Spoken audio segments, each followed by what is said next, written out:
Welcome back to another edition of Strengthening Oklahoma. And this edition of Strengthening Oklahoma is brought to you by the Winston in Norman. The Winston's got great food, better drinks, and the best patio in Norman. Visit thewinston.com to see their menu or order online. We are just a day away from the Sooners taking the field in Norman against the Baylor Bears. We will quickly recap what transpired in Iowa State and really get you ready for this upcoming game against Baylor tomorrow. And to do so, we have our linebacker, Mr. Danny Stutsman. Danny, how we doing, man? Great to have you. Doing great. Always good to be on this great show, man. Excited. My man, appreciate that. I'll tell you what was exciting was watching you guys win and watching you make, I think, the biggest defensive play of the game. Before we break that play down in detail, just how good did it feel to go out there and perform at a high level defensively? I mean, that was awesome, man. We played great out there. I mean, just going on the road, having that road dog mentality, it takes a little different edge, man. And, we played great and very happy with our results. But, another game coming up. Got a feeling that the old defense coordinator and head ball coach have remained on you guys, is my guess. Now, probably an understatement if I guess. Now, the interception. Right. Mm-hmm. First one of your career, sealed the game, essentially. Take us through it, man. Take us through what you were seeing. And then how did it feel afterwards? I mean, going into that, kind of that third, fourth quarter stretch, man, we know big players had to make plays. And I'm on the sideline talking to the teammates like, hey, this is the time, like, we're going to get one. And then, JB had one, which was really big momentum swing for us. We really needed that. And then I think 2 drives later, we're in that opportunity that they're backed up on their own goal line. We kind of knew what kind of routes we were going to see. And then got the call, and I was able to read that route, look back at the eyes, saw the receiver, and just there for the play. It looked to me like it was film preparation. It was knowing the moment. You saw Decker's eyes look there. You kind of made your drop, and then you felt that route. And then by the time you got your head turned back around, you were picking it off. Now, it was all perfect, exactly the way they draw it up. My only problem, man, how you not getting in the end zone? Like, I spent my whole career dreaming about moments like that. I never sniffed the end zone. Now, I wasn't quite the athlete of you. So 2 things. Number 1, how do you not, maybe just hit that next gear, but if not, run through the quarterback? Were you at all thinking about lowering the shoulder and running through Mr. Deckers to get in the end zone? I mean, absolutely, man. There was a lot of thoughts going through my head in that moment, man. I didn't really, but you say kick into another gear. I ran almost 21 miles per hour on the play, and you were rolling, dog. I was just kidding. You were rolling. You looked fast as hell. You were rolling. On the film, they said, like, why couldn't D-White keep up? And that's just a different type of speed at that moment. And it's like you can't. It's like untapped. It's like that extra gear for those moments. But I thought about lowering the shoulder. I saw a receiver come behind me, and I only could think about was like D-White's TCU play last year. For the people that remember that, where the ball goes to the back of the end zone, and it's their ball again. But, hindsight, I should have done maybe like a stop and start, do some – have him fly by me and then dive in for the end zone. But, I'll get that – I know I'll be back in that moment, so I'll do it next time. I just want to clarify. I'm just messing with you, dude. That was a huge play.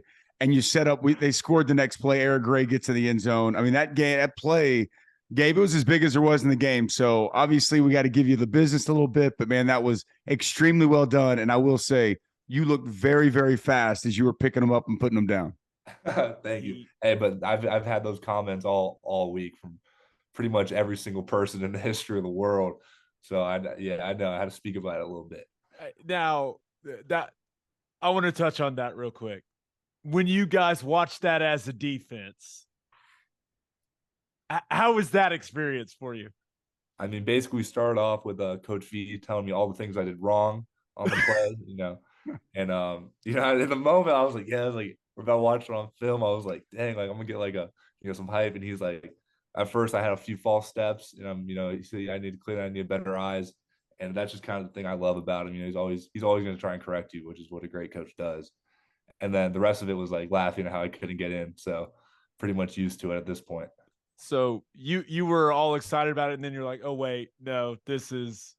I was like, hey, but you'll take that criticism, make an impact plays like that. You can live with it. Absolutely. It's amazing. He hasn't changed. because I can remember we could feel like we had great, flawless defensive performances, and we'd go in there and watch the film. And between him and the rest of the staff, it was like we just played awful. But I think that's part of the process. And I think that that's how you continue to sharpen the blade and how you continue to get better and better. So I think that there's a lot of wisdom, and clearly the guy knows what he's doing. So I just think it's hilarious that 20 some odd years later, it's the exact same dude. I really do want to move to Baylor, but I have to ask about the run defense, because if we're just being honest, it had struggled. And I thought, as much as anything else, the turnovers are great and they were game-changing plays. But I thought you guys were as sound stopping the run as you have been probably since going back to Kent State, all the way back in week 2, maybe Nebraska week 3. But how important was that, just that across the front, really all 3 levels, you guys really fit the run up about as well as you have in quite some time? Absolutely. I mean, that was a big emphasis going into that game. You know, we have to eliminate the run if we want to win it. And it just took it all buy-in from the team, and it was there. You know, the energy was there, you know, throughout the entire game. And I think you take away that one run by the quarterback, which is a little lane, that's 30 yards off the rushing total. And so, you know, we just got to clean up those big explosive plays and just keep doing that. Yeah, it was good, man. It was good. All right, let's talk some Baylor. Now, before we get to what you're seeing from Baylor's offense, your dad played at Baylor. Your mom played at Baylor. What's this week like for the Stutsman household? A little awkward? Like, what's this family dynamic like? Man, I mean, my parents are huge Baylor fans, but, you know, thankfully they're bigger Sooner fans right now. And, you know, it's good to have that support. But, you know, there's a little bit of rivalry. Like, you know, last year they got us. So my dad had that upper hand, but, you know, bigger things coming this year. And I can't have that, especially not from Papa Top, you know. So I gotta get it going, especially. Papa Top. I love that. So come on, man. You're telling me, because you said he got the upper hand, you're his kid. You're telling me he's not even with you on the field, he's still rooting for his former program? I mean, he's definitely gonna support me, you know, maybe say some stuff, you know, but you never know with him. So, but there's definitely love for my family. You know, they're Sooners all the way. I guess he's in a win-win, Gabe. Like, if you think about it, ultimate like win-win. Either his son's going to win or his alma mater is going to win. So it's kind of the perfect place to be. Did you have any consideration, any thought of going to Baylor? A little bit, you know, it was kind of just some stuff happened where I didn't think it was best for me, and just my decision. You know, obviously my parents' school, I've always I grew up a fan. It just really wasn't the fit for me. Okay, we'll leave it at that. Now let's talk about their offense, man. So obviously you've had the full week to watch them. What really stands out to you about them, about what they do offensively? Yeah, I mean, heavy run team. You know, they go a lot bigger sets, and, you know, the leading receivers are the running backs and tight ends. So you got to always be ready for those slip screens, those little H slips, Y slips. And it's just, if we can do that and stop the run, then we're in good position. So, and they do a lot of tempo, so we just got to be ready to play those calls and, you know, execute, communicate fast.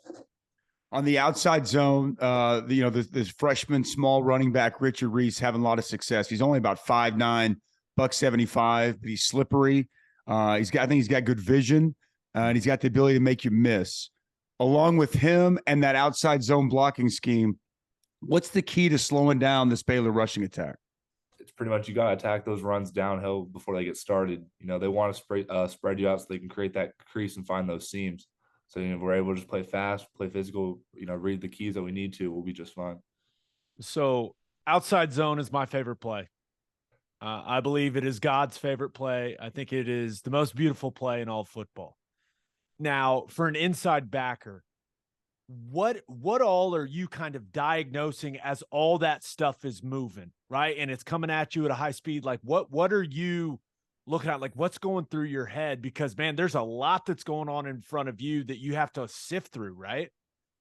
I mean, absolutely. You know, every linebacker has their, you know, you're looking at those 3 offensive linemen, you know, center guard. For the Mike, it's the center guard center. For the Will, it's that left tackle, left guard in the center.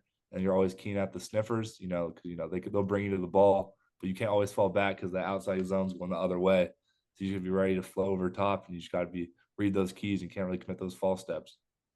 Give us the trick, or how you deal with when they go play action, or really the boot game that they love to get shaping on the move? Because like you said, man, you got to be downhill to stop this stretch.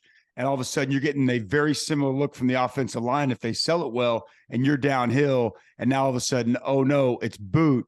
So is there any keys or is there any tricks to the trade that help give you an idea that, something's up, this isn't a run, I got to get myself in where I need to properly be for pass coverage? Yeah, I mean, that sound of runs just sounds different. When those linemen are going and they're a little bit slower, they're standing up higher, you're like, all right, this is the boot. And it just kind of takes that feel within the game. And, as soon as you see that, you got to, turn around, flip around, look for the overs, look for the tight ends leaking out. And it just takes a lot of discipline for sure. Yeah, see that, Gabe? You big fat lineman, you don't hide things very well. It's just, it's just not in your nature. Always the unnecessary shots at the lineman. Always. I have to, man. I dealt with you guys for my entire career. I got to get my shots in when I can. It's fine. It's fine. Now, Blake Shapen, clearly a guy kind of had an up and down year for Baylor, but a guy that's also he's got some mobility. Right now, he's not going to rip off 50-yard runs, but he's a guy that can move the chains. Right, he can extend drives with his legs. How important is it for you guys to make sure you keep that in mind and kind of keep him contained? Don't let him hurt you on the ground. I mean, absolutely. You always got to have a player, who's always ready for the quarterback when he does those reads. And pretty much in the passing game, when you have the good coverage, the rush has to be good enough where it doesn't create any big creases and holes that he can slip through. And you always got to have an eye on him, man, because those are the ones that will get you. Kick off a little different this game. You guys have done so many rooster kicks and then some primetime games. And then even usually the ABC of the Fox window is 2:30. This one's at 2:00. Do you like that time? Is anything change as far as game day routine to the 2:00 kick? I mean, we've had a lot of early games this year. So honestly, I think if you use that as an advantage, we're used to getting up. We're used to being ready to go. It's kind of what we do. And it doesn't matter what time we're playing, we're going to be ready. And, we change our schedules a little bit here and there, but the process stays the same. Okay. Do you this is the last question I have about the Baylor game. You mentioned that your dad is supporting you. You got to have like some type of bet on the game though, right? Like there's got to be something on the line between you and your dad. And I know he's cheered for you. You're his son. I get that, but there's got to be something on the line, right? I mean, right now it's kind of just those bragging rights, but that's a great idea. I might have to, run his pockets of some change. So yeah, that's an easy bet. And but yeah, I'm definitely gonna have to get one of those going. Getting dad's pockets for sure. I know my kids do that on a daily basis. You might as well continue to do so while you're still young. All right, let's get to some fan questions. And fan questions always brought to you by Love's Travel Stops. Visit loves.com for more information on the nation's leading travel stop network that's headquartered right here in the great state of Oklahoma. Drew G wants to know, do you have a nickname that guys on the team use for you? Well, I'm pretty much known as Shrub. It's kind of something that was like I gave myself like in like 5th grade, and I don't know why, but it just kind of stuck, and everyone just calls me Shrub. Come on, man! You can't just say that. There's got to be an origin story. Like, what's going on here? Like it's a crazy thing. There's really no origin story. Like I don't know how it happened.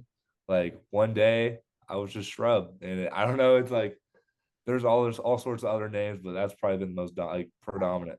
I've heard of people being called like, "Oh, you big tree." I've never heard anybody being called a Shrub. Like, you're a big dude. Like, you're no Shrub. Like, what is that? I don't know, man. I wish I could tell you, but names all go like all around, man. So it's just kind of something that's Shrub. We got all sorts of names. I've got questions. I know you said just kind of happened. No Shrub. Did Shrub you give yourself Shrub, or did someone else give you Shrub? I think I gave it to myself when I was a little kid. I just kind of struck with Shrub, and there's a lot of nicknames around. We got Schmeez, Damon Harmon. He's known as Schmeez. For people that don't know that. So I did not know that. I'll say this: Shrub better than Scrub, because you're definitely not a Scrub. But I would have guessed 752,000 nicknames, and Shrub would not have been on the list. But here we are, the things that we learn, the things that we discover on Strengthening Oklahoma, Gabe. I guess we'll move on to the last question. Yeah. This one comes from William P. And he asked, who would you say has been the defensive MVP up to this point? That's a good question. I mean, I think really, the biggest guy that's had the most impact was probably Deshaun White. He's really stepped in there as a big leader for us. He's someone you can always trust when he's out in that position, and he's a playmaker, baller, and I could give it to so many guys. How many guys have stepped up for us, but definitely Deshaun White comes to mind. I would agree. I think that's right. I think Billy was on track for that prior to the injury. By the way, great to see Billy back on the field. I think that just makes you guys better, gets guys back in places. But the one thing I thought about Deshaun, and tell me if I'm wrong, he just looks like he's playing faster this year. Yeah, except for when he's blocking on interception returns, apparently. That's actually a great point to bring up. I don't even I've thrown enough shade at him, but some blockers would have been nice. But no, Deshaun, he's definitely been able to play free. Really just running around sideline to sideline, making plays, and that's just what he does best. And he's really doing a great job in coverage as well. He's in that has to guard a lot of space, and he does a tremendous job doing it. Yeah, no doubt, man. Well, hopefully we see you guys flying around making plays tomorrow against Baylor. Huge thanks to Shrub for joining us. And now it's time for me and my man Gabe to break it down. The breakdown brought to you by the Oklahoma Proton Center. It's one of the top cancer centers in the region using state-of-the-art proton therapy. Oklahoma Proton Center, more than a cure, quality of life. Great to talk with Danny Stutsman about the performance in Iowa State. I think you and I both agree. Stutsman is on his way to being a hell of a football player, right? Yes. He's on his way. Things are starting to click. I'm really excited to see the player he is next season. Sure. But that is an awful nickname. Terrible. Awful. Shrub? I don't know.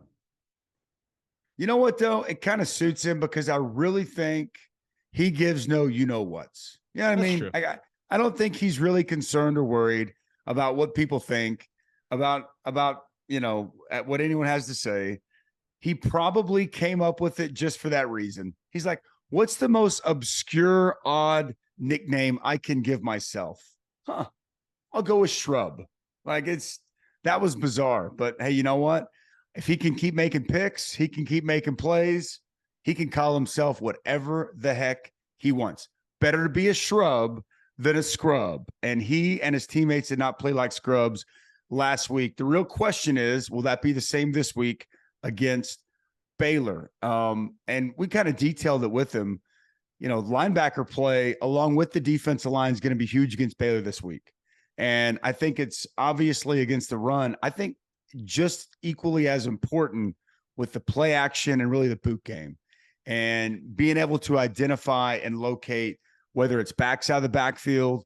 I think more importantly, big tight ends. They're going to be kind of in those zones that those backers are going to be playing. But this is a very important game for him, for Deshaun White, for David Agwebu. You need those three guys to really have quality performances if you're going to continue to improve defensively against this Baylor offense. Yeah, and the way to kill what Baylor does offensively is to get penetration at the line of scrimmage, right? When you think about the best way to kill a good zone running game, it's with penetration, and it's with forcing the back to what I call bubble, right? To bubble off of his track. If he can stay on his track and be able to read the front side and back side and decide where he wants to take it, then that's exactly what they want. So you have to play with good force at the line of scrimmage and at back, or you got to come downhill and spike it, right? When you read run and you see it clearly. And one of the most challenging things I think about what Baylor does is you have to be extremely disciplined on the backside of the defense. Extremely disciplined. You can't get too caught up in flying over the top. You've got to be patient because Richard Reese in particular, he really likes that cutback. Sure. I mean, that's where he wants to take some of these runs. And you've seen it time and time again over these last couple of weeks for him. So it's difficult, man. It's a hard play to defend. This is a really good offensive scheme, but they've not played as well offensively as I thought they would have this year. But unfortunately, it kind of feels like they found that running game heading into this one. It's come in spurts a little bit. And I would say really their last 3 games, they've started to hit a little bit of a stride. What was it? 40 they put up against West Virginia, had a really good performance against Kansas, and they went on the road into Lubbock and, kind of had their way with them. So I think initially early on in the year, they were trying to find their way, a lot of new pieces along that offense. I know that there was continuity at the offensive line. You bring the quarterback back that started the last, several games of the season, but running backs were brand new. Why were some of the Tyquan Thornton being gone? New star at wide receiver. But I think the backs in particular, and to your point, now that Reese has gotten a little bit more comfortable, he's kind of hitting his groove. They found the guy that they want to give it to the most. It seems like they're really starting to play some of their best football. And what you don't want to do is allow that to continue. Like you want to be that, that stop sign, so to speak, for this Baylor offense coming into Saturday. And, I think it's easy for a couple of big linemen like you and I, who believe and truly think that to win the line of scrimmage and for you offensively to be able to run the football and for me defensively be able to stop the run is typically the key. It really is the key to this Baylor offense. Oh, like yeah. when they're running the football, it opens everything up. And all of a sudden you're kind of guessing. And they can get you off balance and they can really start to take advantage of you. But if you're able to stop that run, if you're able to get them in third and predictable situations, they're not the same type of offense. And that's really going to be the key to tomorrow for the Oklahoma Sooners. Can they slow down this outside zone? Can they stop the run? Can the defensive line get some penetration, set a wall, backers coming downhill, and be able to wrap up Richard Reese and these Baylor running backs and, create minimal to negative plays. I think you mentioned it earlier this week. We need to see 8 to 12 tackles for loss in this game. Like 8 to me needs to be a minimum. If you're living around the 3-4 tackles for loss game, and I consider tackles at the line of scrimmage, that's a tackle for loss. If it's no gain or less, then you're doing a lot of things correctly. And you are really changing the chains and changing their ability to call plays from Jeff Grimes, the offensive coordinator. So that, negative plays are always huge, but I think it's really important against this offense in particular. And if they hit, 10 plus TFLs, I'll be surprised if we're not talking about another quality Sooner defensive performance, especially slowing down this rushing attack. Yeah, I completely agree. And a couple things I think that are important. You mentioned, slowing the run game down, right? Then if you do that, that eliminates a lot of what they do to get big plays in their offense because their shot plays are all built off play action. Sure. Right. They're all moving the launch point and getting Blake Shapen comfortable because you have to respect the run so much. Like if you force them to be a drop back team in third and long, that is not what they want to do. They want to run it and then play action you and run the boot game. And they kind of consider that boot game just an extension of their run game. And one thing that is going to be very important in this game defensively for Oklahoma is the mentality. You have to understand this team is going to go for it on fourth down. All the time. Anywhere on the field. And it's not just like 4th and 1. It's 4th and 6. Like they will from their own 30. Yeah, they will do some things where you go, oh wow, they're going for it. So you cannot relax. If you're Oklahoma's defense, if you get them in, if you feel like you made the stop on third down that would normally get you off the field, you have to basically take that mentality and throw it out the window for this game. And be mentally prepared for those situations like, hey, it's 3rd and 6. If they get to, they're going. And just knowing that going into the game and having that type of focus and knowing and being prepared for that, I think is very, very important. But it's also the fans. I'm just telling you, like you need to know they're going to go for it on fourth down quite a few times. Yeah, and it's worked out a lot for them. It's also hurt them. Yeah. I mean, against Oklahoma State last year in the Big 12 championship game, they have a nice lead. They go for it on their own territory and fourth down, don't get it, and kind of let Oklahoma State back in the game. So it can work to their advantage, and it can also be a disadvantage. And it's really analytics.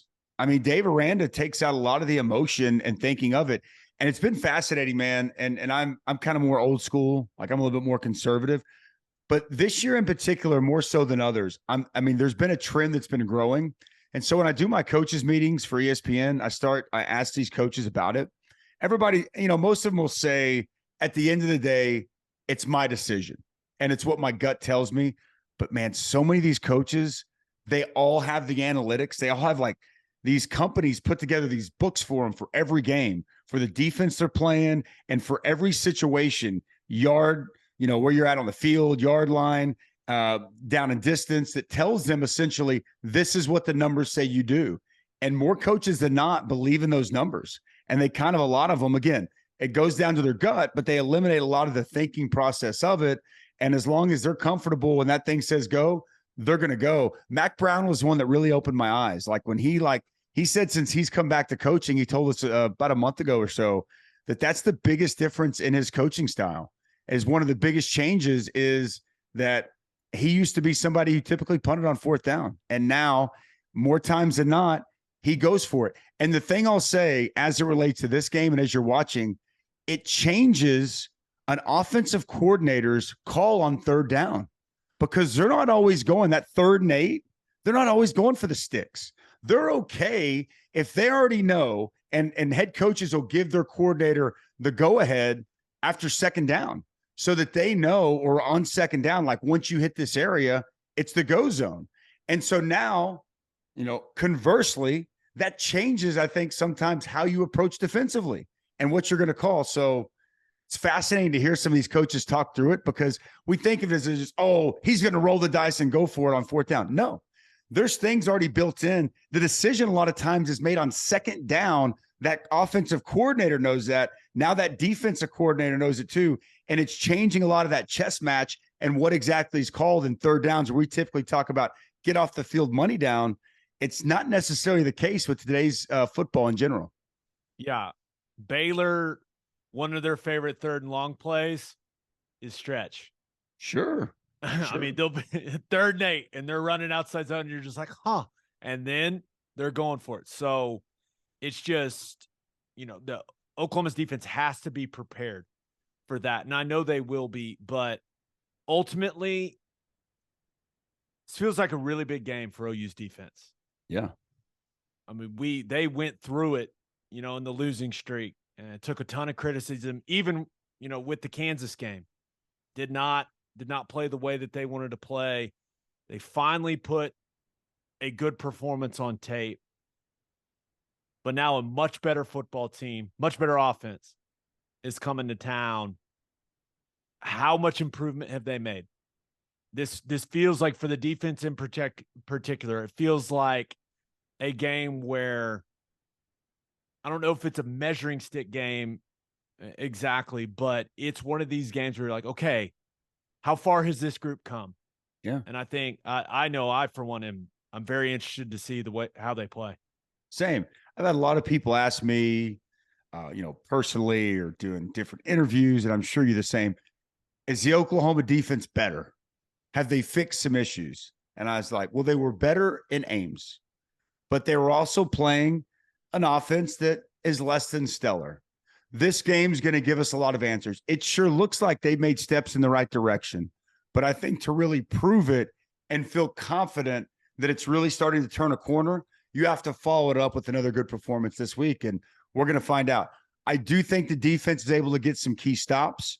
I think offensively, though, Dylan's going to put up some big numbers, and I think Marvin Mims bounces back, and he has a big day. And I think if those things happen, Oklahoma is looking at getting their 3rd straight victory, and we're talking about a team that's 6-3, and all of a sudden you start to look at that schedule, and you start to go, man, maybe they could really make a nice run here down the stretch and turn what looked like could be an absolute disaster into an extremely salvable season that by the end of it, heading into next year, there's a lot more optimism than there was a couple of weeks ago when everyone was hanging their heads walking out of Dallas, Texas, 49-0 losers. It's amazing what winning will do. and a third straight win right here, I'm with you, man. It's a massive game. It's a massive test for this defense, and I can't wait to see how it turns out. And we'll be back with you on Monday to detail all of it to the fullest degree.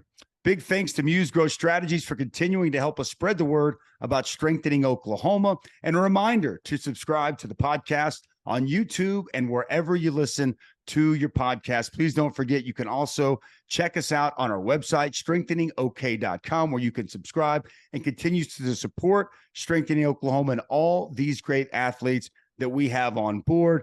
And as we always tell you guys, thank you for watching. Thank you for listening. Thank you for subscribing. Have a great weekend. Enjoy a Sooner matchup against the Baylor Bears. And we'll see you again next time right here on Strengthening Oklahoma.